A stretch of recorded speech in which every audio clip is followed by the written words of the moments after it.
ఓం నమో వెంకటేశాయ లాలి పాటలతో వెంకటేశ్వర స్వామి యొక్క ఊంజల్ సేవను చూద్దాం. ఓం నమో వెంకటేశాయ.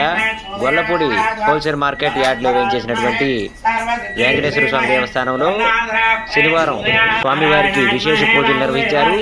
సాయంత్రం ప్రతి శనివారం సాయంత్రం విశేషమైనటువంటి ఊంజల్ సేవ వెంకటేశ్వర స్వామికి ఇక్కడ నిర్వహించడం విశేషం. ప్రతి శనివారం కూడా స్వామివారికి విశేషమైనటువంటి హారతిని నిర్వహించి స్వామివారికి పూజ నిర్వహించి స్వామివారి యొక్క ఉత్సవమూర్తులైనటువంటి మూర్తులకు విశేషమైనటువంటి ఊంజల్ సేవ భక్త సందోహం మధ్య ప్రతి శనివారం కూడా నిర్వహించడం జరుగుతుంది. ఎన్టీఆర్ జిల్లా మైలవరం నియోజకవర్గం గొల్లపూడి మార్కెట్ యార్డ్.